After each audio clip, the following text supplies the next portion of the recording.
کیا عورت جانور ذبح کر سکتی ہے؟ یہ ایک سوال ہے۔ اس سلسلے میں ایک حدیث پاک ہے، ہمارے عوام میں مشہور ہے عورت ذبح نہیں کر سکتی، لیکن یہ غلط ہے۔ عورت بھی ذبح کر سکتی ہے، کیونکہ سمجھدار ہونا کافی، مسلمان ہو، سمجھدار ہو، بسم اللہ پڑھے اور گھبرائے نہ ذبح کرتے وقت کہ بھول ہی جائے، بس ٹھیک ہے۔ یہ حدیث بخاری شریف میں ہے، مسند احمد بن حنبل میں، مشکات المصابیح میں، ابن ماجہ میں، مصنف ابن ابی شیبہ میں، مصنف عبد الرزاق میں اور دیگر کتابوں میں حدیث سنیں۔ کعب بن مالک کہتے ہیں ان کی کچھ بکریاں تھیں جو مدینہ شریف کے قریب صلا پہاڑ پر چر رہی تھیں۔ چرانے والی عورت بندی، اس نے دیکھا کہ ایک بکری اس کو موت کا خطرہ ہے، حرام ہو جائے گی۔ اس کو ادھر ادھر چھری نظر نہ آئی تو اس نے ایک پتھر توڑا اور پتھر کی دھار سے بکری کو ذبح کر دیا۔ پتھر کی دھار سے بکری کو ذبح کر دیا۔ عورت نے، باندی نے، مالک آیا تو اسے بتایا کہ یہ معاملہ بنا ہے۔ وہ نبی پاک علیہ السلام کے پاس آیا، اس نے کہا کہ اس کو خبردار کوئی نہ کھائے۔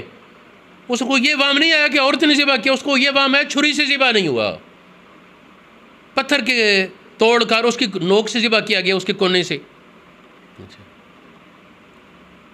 تو وہ خیر جو بھی سبب تھا، حضور علیہ السلام کے پاس ہے، آپ نے حکم دیا کھائے، کوئی عرض نہیں، کھاؤ۔ اگر عورت کا ذبیحہ حرام یا مردار ہوتا تو نبی پاک روک دیتے نا۔ یہ حدیث بخاری شریف سے ہیں اور بڑی معتبر کتابوں میں کئی جگہ موجود ہے، میں نے اس کے حوالے بتا دیے۔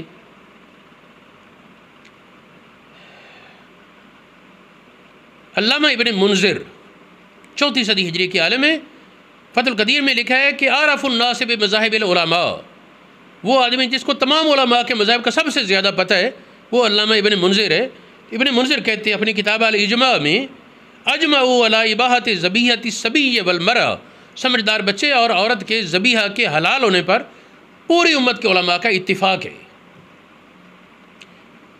زیادہ سے زیادہ یہ کہ بعض حضرات کا موقف یہ ہے کہ مجبوری نہ ہو تو عورت نہ ذبح کرے، وہ بھی مجبوری میں مانتے ہیں۔ بعض نے کہا جی قربانی عورت ذبح نہ کرے باقی کر لے، لیکن ذبیحہ کے حلال ہونے میں تو کسی کو اختلاف نہیں نا۔ پھر ایک اور حدیث ہے مسند احمد بن حنبل میں، اس میں یہ ہے کہ ایک عورت بکریاں چرا رہی تھی اور بھیڑیا نے حملہ کر دیا، ایک بکری اٹھا لی، اس نے بکری تو چھڑا لی لیکن وہ قریب المرگ تھی، اس نے اس کو ذبح کر دیا۔ پھر نبی پاک سے پوچھا گیا مسئلہ، تو آپ نے فرمایا آذن فی ذالک، آپ نے اس کے کھانے کی اجازت دی۔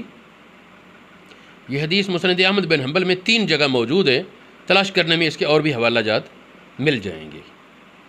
فقہ حنفی میں جن کتابوں میں لکھا ہے کہ بچے عورت کا ذبیحہ حلال ہے، جن کتابوں میں ہے اس وقت میرے سامنے وہ پیش کرتا ہوں۔ ہدایہ شریف مشہور کتاب ہے، کنز الدقائق مشہور کتاب ہے، جوہرہ نیرہ، بحر الرائق، بنایا، عنایہ، تبیین الحقائق، درر غرر اور اس کا حاشیہ شرم بلالی کا، ان سب کتابوں میں یہ صراحت ہے کہ عورت کا ذبیحہ حلال ہے۔